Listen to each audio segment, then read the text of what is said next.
Pembangunan desa harus dilaksanakan dengan memperhatikan potensi dan permasalahan yang dihadapi, sehingga desa harus mampu menjawab persoalan serta mengembangkan potensi yang dimiliki tadi.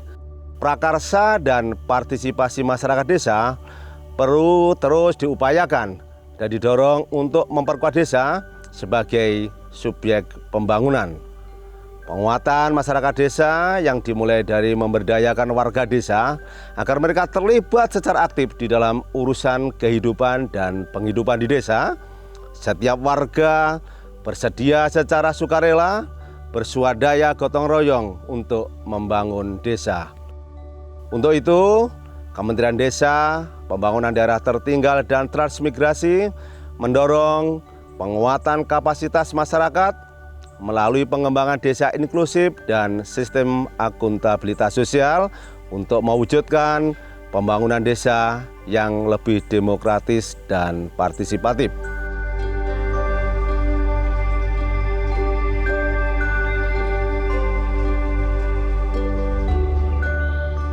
Sobat Desa, pembangunan desa menyimpan harapan besar untuk menciptakan kesejahteraan masyarakat, peningkatan kualitas hidup, dan penanggulangan kesenjangan sosial ekonomi.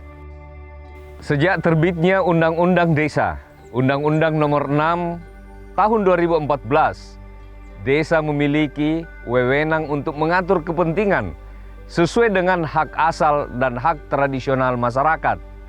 Untuk itu, desa mampu mengembangkan potensi dan aset desa guna kesejahteraan bersama dan juga memperkuat masyarakat desa sebagai subjek pembangunan.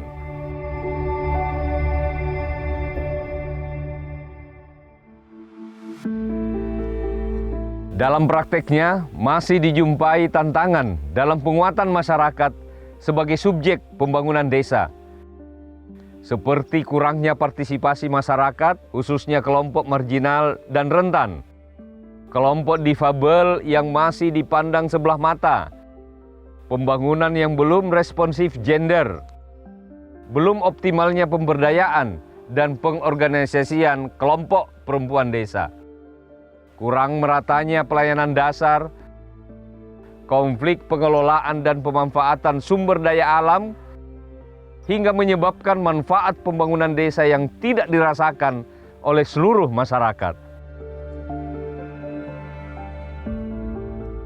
Untuk itu, penguatan masyarakat desa sebagai subjek pembangunan perlu dilakukan melalui pemberdayaan warga agar terlibat aktif dalam urusan hidup bersama dan bersedia bergotong royong di dalam pembangunan.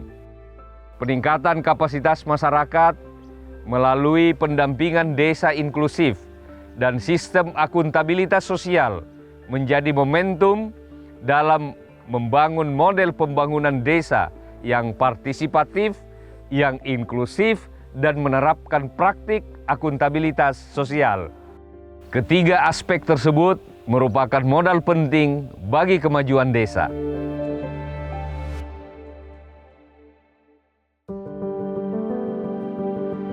Pendampingan pengembangan desa inklusif ini membuka peluang bagi setiap warga desa untuk menempatkan kesempatan berperan dan terlibat aktif sesuai dengan kemampuan masing-masing dalam pembangunan desa. Melalui pendampingan ini, partisipasi kelompok marginal, kelompok rentan menjadi kekuatan utama dalam upaya pemberdayaan masyarakat. Upaya yang ditempuh dalam pengembangan desa inklusif dan akuntabilitas sosial dilakukan melalui 3 jalan utama. Pertama, jalan kebudayaan, melalui penguatan nilai-nilai inklusi yang menjadi adat budaya dan kepribadian jati diri warga. Yang kedua, jalan demokrasi, melalui perluasan ruang-ruang partisipasi kelompok marginal dan kelompok rentan. Yang ketiga, jalan pembangunan, melalui perluasan ruang perencanaan pembangunan desa. Penguatan peningkatan kapasitas masyarakat ini akan mendorong desa bertransformasi untuk menjadikan desa lebih kuat dan berujung pada desa makmur yang mendukung visi pembangunan, yaitu membangun dari desa dan dari bawah untuk pemerataan ekonomi dan pemberantasan kemiskinan.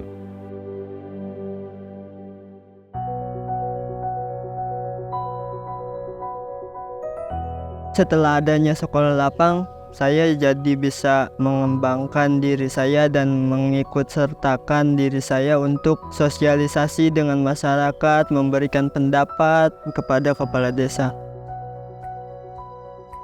Kami pemerintahan desa berkomitmen dalam menjalankan roda pemerintahan ini dalam hal desa inklusi. Kami akan memberikan anggaran dalam APBDes untuk kaum disabilitas dan kaum rentan lainnya. Dengan adanya pelatihan desa inklusi yang diselenggarakan oleh Kementerian Desa, akhirnya mereka dapat pelatihan untuk mengolah madunya, menjual madunya. Jadi akhirnya mengikuti jejak Bapak melindungi hutan Pelawan.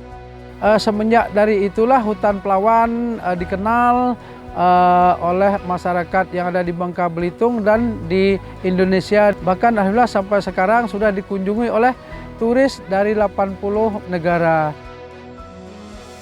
Biasanya kalau kita undang secara resmi untuk musrenbang mereka nggak bisa hadir. Tapi dengan nganggung, itu makan bedulang, makan bersama-sama, mereka selalu hadir tanpa absen. Dengan adanya desa inklusif di desa kami ini, kini kami merasa setara dan memiliki hak yang sama seperti warga lainnya. Dan kini kami dilibatkan dalam setiap pembangunan desa. Dampak langsung yang diterima setelah masuknya program desa inklusif untuk pendidikan anak itu adalah bahwa anak-anak yang semulanya tidak bersemangat sekolah akhirnya bersemangat karena sudah punya seragam, sudah punya fasilitas penunjang seperti permainan, sehingga sekolah yang mulanya sepi akhirnya jadi ramai. Semoga desa lebih memperhatikan pelaku usaha khususnya perempuan seperti saya. Kami meyakini bahwa pembangunan yang inklusif hanya bisa terwujud jika seluruh elemen masyarakat, terutama perempuan dan para pelaku UMKM dapat berperan secara aktif, sehingga dapat memperbaiki ekonomi, khususnya membangun ekonomi desa secara keseluruhan. Harapan saya sebagai Kepala Desa Teluk Sasa agar program tersebut berkelanjutan dan bermanfaat bagi kelompok marginal rentan, khususnya perempuan kepala keluarga hingga mereka mandiri dan sejahtera. Nilai-nilai inklusif telah menyatu dengan masyarakat Desa Rusuhan dalam adat dan budaya. Semoga program desa inklusif terus berlanjut supaya partisipasi perempuan semakin luas dan meningkatkan kesejahteraannya. Bangun desa, bangun Indonesia. Desa terdepan untuk Indonesia. Potret praktek baik pengembangan desa inklusif di berbagai tipologi dan potensi yang beragam. Hal ini diharapkan dapat menjadi inspirasi dan pembelajaran yang baik yang dapat direplikasi oleh desa-desa lain di seluruh Indonesia. Mari bersama kita wujudkan desa yang kuat, mandiri, dan demokratis serta berdaya saing. Percaya desa, desa bisa.